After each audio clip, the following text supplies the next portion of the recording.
My guest this week is the highly respected South African TV executive, Glen Marques.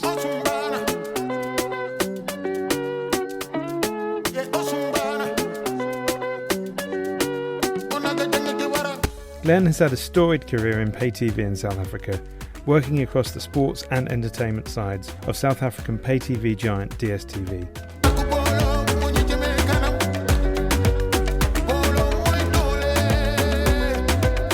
For anyone currently involved in TV in Africa or planning a future expansion into the continent, Glen's insights are a must listen. Enjoy.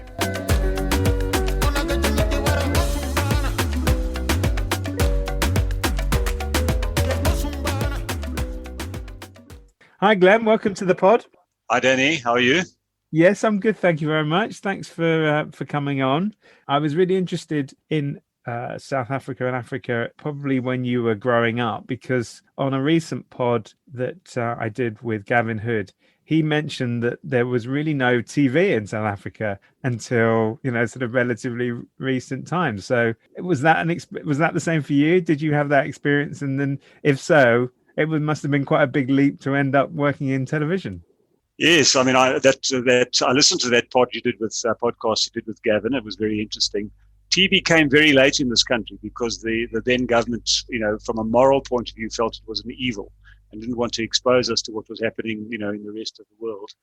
And I think it was 1976 when we had our first television, and it was very much a government-controlled medium at that time. So there wasn't much, opportunity in television. It was all radio, and print was the big thing. And I actually started life on the print side of the business. I studied journalism initially, actually. My only ambition in life was to be a sports reporter. And that's how I started. And that sort of moved its way eventually into broadcast and television years. And so what was your first job working in sports journalism? I never became a print sports journalist, interestingly enough. But my first job in television was for Supersport, which was the big sports channel, and sports company here in South Africa, and still is, a big sports broadcaster. And that's where I started on the television side, and absolutely loved that. And it was a very interesting time because initially, actually, I came in more on the business development side. And I worked a lot around, at that stage, we were looking to buy sports teams. And we acquired a football team, and we still have a football team, which does very well here in the local league. We owned stakes in about 4 rugby teams, some cricket sides. I was brought in for that, and it was a fascinating time. So I worked in that side of the business and was very involved in doing those deals. And I sat in all those sports teams and their boards and things. Very difficult business, but fun. And then how did you end up moving a bit more onto the Mnet and the general entertainment side of things? Well, I was at Supersport, and that was I was also involved on the rights side of the business, so in doing rights. And what happened was Mnet and Supersport are joined at the hip. Supersport was the sports side of the content business. Mnet was the general entertainment side. And I was then, at that stage, the COO at Supersport. And Mnet were looking for a CEO, and it was one of those things where they went about a year and there was no CEO. They couldn't find anybody, and some bright spark said, well, why don't we try Glen? And I was actually very unhappy about this because I was loving my time on the sports side, but I realized, after some thought, that it probably made sense from an overall career point of view.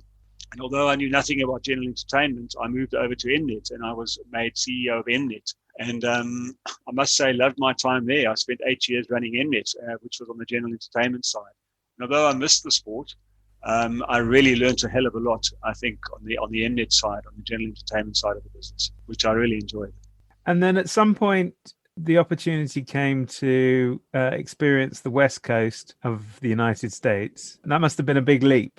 Yeah, so it was interesting because, when I started at Supersport and Mnet, in fact, we were a publicly listed company at that time, and we weren't, fully owned by Naspers. You might be familiar with Naspers. But what happened then was Naspers bought us out in total, and so we became effectively a division of MultiChoice, the job was kind of less interesting for me, and Naspers, which, for an African company is often way ahead of its time, had acquired this business or started this business on the West Coast, which was, in those days, video over the internet, way over its time, ahead of its time. And because I knew something about video, they thought I might, the business was battling. Maybe I could assist in getting this thing going and getting it off the ground. And so I went out there and spent some time out there. But it was a difficult time because the business, as I said, we were actually too far ahead of our time. It wasn't ready, and it became quite clear early on that to get scale in North America in that business, you needed really deep pockets. In fact, most of our stuff was in sport. We had some quite interesting sports deals. But to get real scale was going to take very deep pockets, and we then basically closed it down. But it was an interesting experience. And then back to South Africa. So I came back to South Africa much earlier than intended, because the idea had been, or the hope had been, that we could make something of that business. But unfortunately, that never happened. Fortunately, I suppose for me, the company didn't want me to leave, but they never really had a job for me. And so we had a company in Holland called Myriad, which used to do all the acquisitions, because in those days, we had pay television businesses in Greece, in Thailand, in Europe. And so it was all done out of Holland. But we sold off those other businesses, so we only had Africa, and it made no sense to run acquisitions out of Holland. And for some strange reason, none of the Dutch or American English staff at the business in Holland wanted to relocate to Johannesburg. I couldn't understand that. And so there was a bit of a panic, because they moved the business to South Africa and they had nobody. So they came to me and said, listen, you're kind of back from America. We're not sure what to do with you. You're the only one who really seems to understand how this all works. Won't you look after this for a short time? And that took 10 years. In fact, took me to my retirement, because, I quite enjoyed doing it. It kept me in touch. I got to travel a lot internationally. But from a personal point of view, it was a fantastic time. I lived in Cape Town, which, if you know, South Africa is, a fantastic place to live. I was able to do the job from Cape Town and just commute occasionally to Johannesburg. There was a lot of travel. I didn't have any of the sort of operational responsibility that goes with a big, operational job. And so I loved it. I spent, every year, we'd say, okay, do another year, Glenn, do another year, Glenn. And it took me all the way to my retirement. And so it was a fascinating time. So I've had quite an interesting kind of career across the same company, but in different spheres. And how has it changed? How's the company and your part of the industry changed over the years? Not only as a company itself, but over the broad period of time, South Africa in particular has changed dramatically. And so you will have seen a lot of changes both internally and externally. Absolutely. I mean, when I started, we were a single channel analog pay television business. There was one analog channel, which, had a bit of sport and general entertainment, some movies and one or two series. And that then grew into a multi-channel digital business. In fact, we were one of the first digital satellite launches in the world here in Africa. And that side of the business grew quite quickly. We were one of the first South African companies to expand into Africa, and we expanded and have done so, fairly successfully, despite some of the challenges. It's not easy doing business in the rest of Africa, and so we took the business into, all the corners of Africa, and so we grew that business very well to the point where there's now over 20 million subscribers.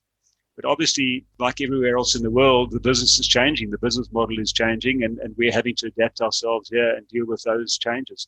I always got the impression when I started out that Mnet and DSTV in general was sort of targeted at a fairly affluent audience, and that was one of the ambitions of the business, was to become more broad and appeal to a wider audience. Is that something that you've achieved? Or does it still tend to be a more affluent audience an affluent subscriber base? No, I think the business has been very successful at broadening the base. If you've got 20 million subscribers, there's no ways that you only are attracting an affluent audience in Africa.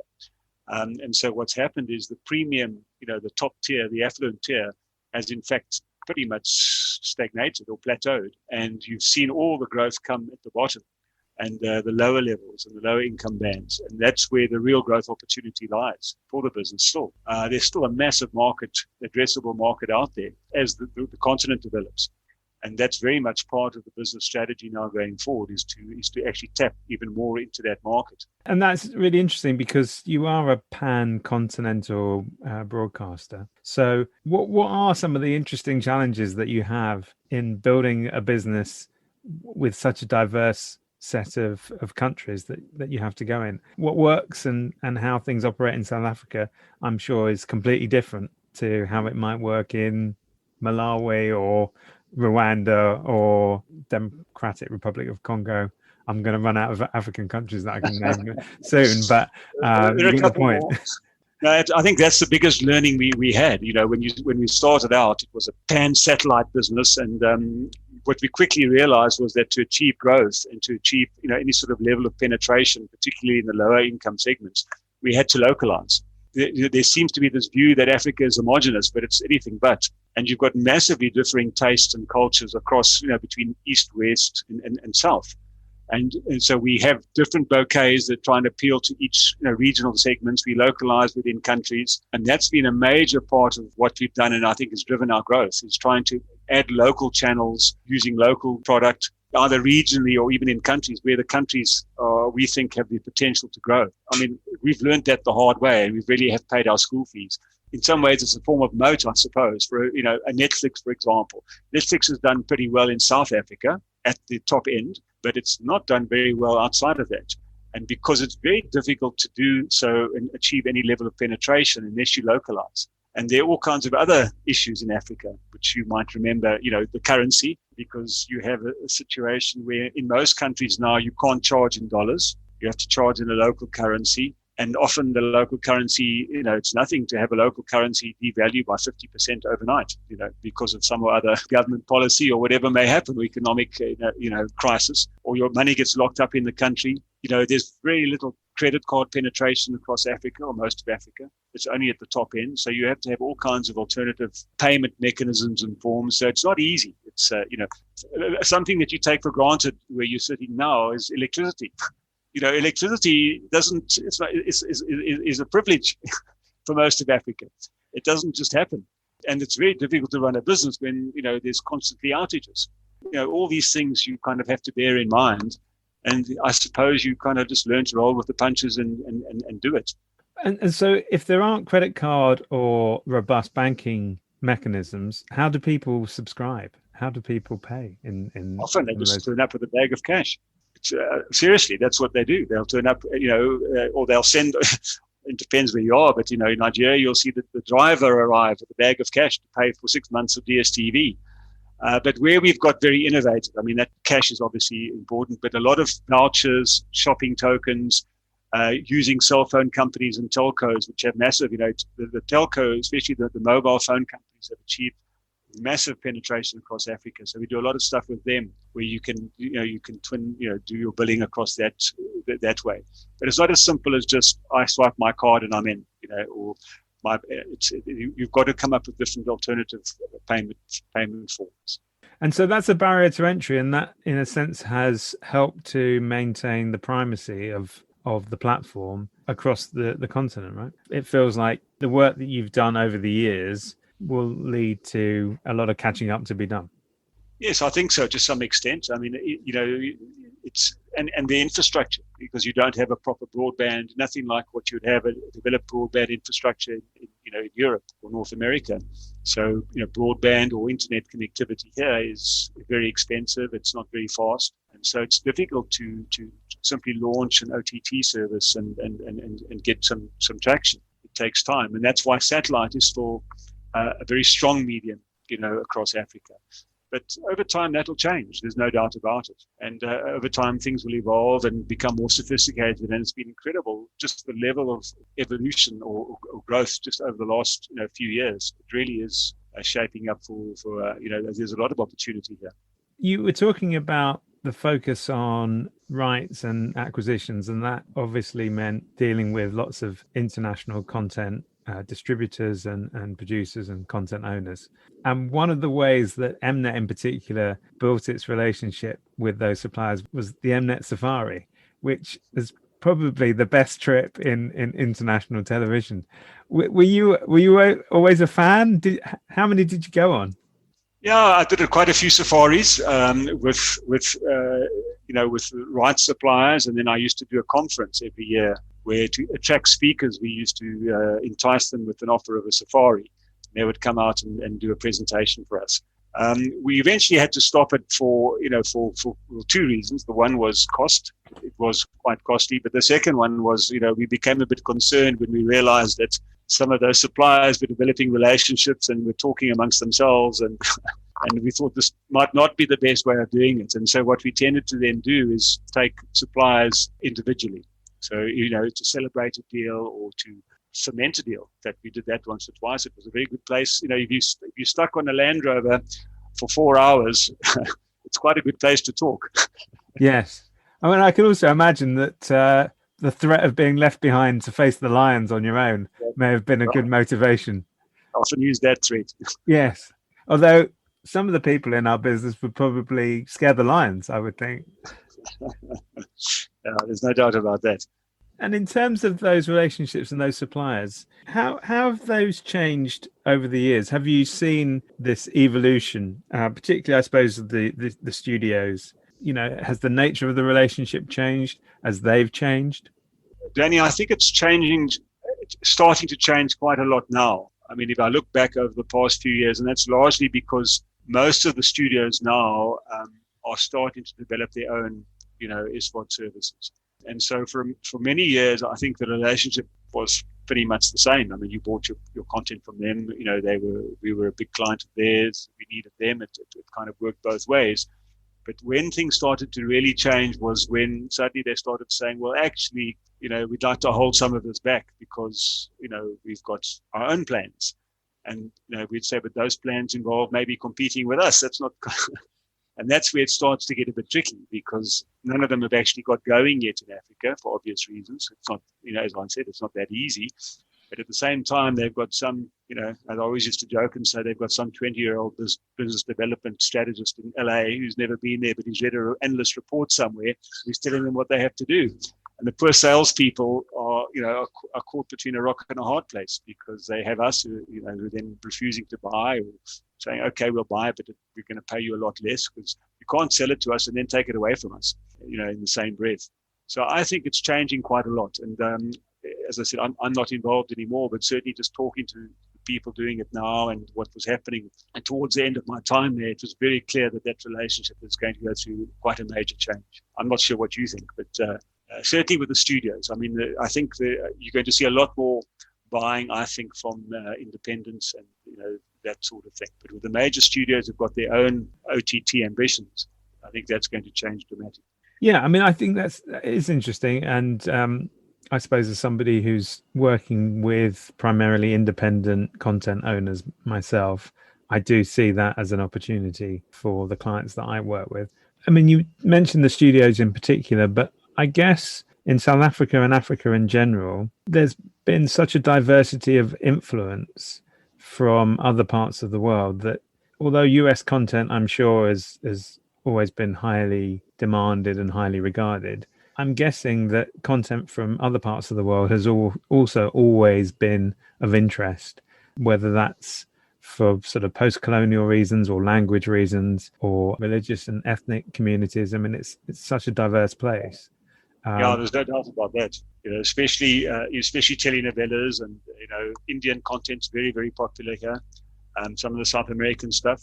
One of the things that I did when I was still at Mnet was we launched the first African movie channels with African movies, and at the time we actually thought this will never work, but it'll get us some goodwill with the regulator. And we were absolutely astounded at how well these channels have done, and they've become now top performing channels. And I always used to joke because I used to, let the studios know that for the price of one Hollywood mega hit, I could put a whole channel together of local African movies, and it would outperform the Hollywood stuff. And that's kind of in a way how it's going here as well. So you're seeing a mix of African content, and that industry is really growing. But there's lots of other forms of content that work very well here as well. So it's not just about the US staple, US diet and stuff. And that's good for you because you still have a diversity of supply and you're not reliant on one source of supply. So that's really important. Over the period of time, what was your toughest negotiation? It's difficult to say because you would have times where it would go well or not so well. They're all pretty tough. And how do they compare? How do those negotiations compare with the sports rights deals that you did? Oh, they're much harder. Sports rights deals are easy. I mean, I don't want to be flippant about it and even easier now because you just put some money on the table. And it's, most of them these days are an auction. But even back then, it was simply a question of how much can you pay and no one really cared what rights you had. You could have whatever, we used to say we'll have smoke signals, we'll have everything. The entertainment side is much more complicated, and especially now with the way those rights are carved up, it's very, very complex. And then just looking forward, in the next 10 years, how do you see the evolution of broadcast in South Africa and Africa? Do you think that you'll see more presence of the stream and services, but not quite to the same degree of penetration that you're seeing in other places for the reasons that you talked about, that DSTV will continue to grow? Do things look similar, or do they look radically different over the next decade or so? I think they look similar. I think it'll follow what happens in the rest of the world. It's just a question of how long it'll take, which is what nobody really knows. But I think what you're going to see in Africa, I think the production industry will really do well, because there's going to be you just look on our side, the amount of money that we're diverting into local content. It's massive. And that's just us. And so everybody else so the production industry here will do extremely well. And we're seeing such interest now in international co-productions. People want you to come and actually do stuff here with us. But together with that, you're going to have, I think, as everywhere else, you're going to have a lot of OTT players, I think, come here. All the big players will come here. They all try it here. Some will work, some won't work. It'll definitely follow what happens in the rest of the world. It's just, you just don't know how long it'll take. And as I said, the future is easy to predict. It's just knowing when. Okay, well, this is usually the part of the podcast where I ask my guests for their lockdown film, book, music, and box set. Music could be an album, a playlist. We're very loose on music because of the changing technology. What would you choose from that list? Yeah, it was quite an interesting exercise, Danny. So I'll start with the film. And I was looking back at, trying to see, obviously we haven't been to the theatre for a long, long time. But it was quite interesting because a film that I watched quite soon after lockdown started here in South Africa. And it's one of the few films that I've actually seen or watched twice, quite close in proximity, and which I absolutely loved. That was Jojo Rabbit. So that would definitely be my lockdown film. As far as a box set is concerned, and you might laugh here, but maybe it's my factual background, but there's been a lot. I mean, I'm sure, and many of the people who've been on your series have mentioned a lot of those shows. But the one that my partner and I really enjoyed, our sort of lockdown box set, was Come Dine With Me, but the South African version, which the South African version is very funny if you're South African, because it's culturally diverse. People drink way too much, and it's just we just found it hilarious, and we basically went back and watched all the prior seasons, and it was we thought it was very, very funny. And then as far as the book is concerned, yeah, much of my reading it's quite local, so it may not be very much interest or relevance. But the book, in fact, I'm nearly finished. I'm busy with it at the moment. That I keep quoting here locally. It's quite an interesting book. It's called Bacardi and the Long Fight for Cuba. And why it's interesting is that it's a business book in a sense, because it's about Bacardi and rum, but it's intertwined or interwoven with the history of Cuba. And that, for a South African, is very interesting, because we have this love affair, or our government has this total love affair with Cuba. And, we import Cuban doctors and Cuban engineers, and we absolutely are, Cuba can do no wrong in the eyes of many in this country. And it was absolutely fascinating. It has been fascinating reading the book, not only from the the business history. It's written in a very easy style, but just to also see the parallels with the Cuban Revolution and much of what's happened here, and which is a bit scary actually, because a lot of it seems to be happening here as well. But it's been a fascinating read for me. And then the music was difficult for me, because I'm a bit of a dilettante when it comes to music. And so if I think about lockdown in particular, I think the thing that for me was interesting about lockdown was I became a bit of an expert at compiling playlists, nothing else. I put together all these playlists and we'd let them play all day. And so what I thought was the one artist that I've listened to a lot more in lockdown that I hadn't really listened to for a long time, and I got into all my playlists, was Bob Dylan. So anything to do with Bob Dylan, I listen to him a lot more, and that would really be my musical choice. Fantastic. If that qualifies. Yeah, no, very good. Well, it's a very eclectic choice. That's fantastic. Well, Glen Marques, thank you so much for being on the podcast and sharing your thoughts and experiences. It's been fascinating, and I think great for people to get a perspective on things, and probably very different from the sort of experiences that a lot of us face. The idea that electricity doesn't just happen is is definitely one to think about. So that's fantastic. Absolutely encourage your listeners to come and visit South Africa, especially Hermanus. I can vouch for that. Absolutely. Well, thanks very much, and looking forward to speaking more in the future. That'll be great. Thank you, Danny. Cheers.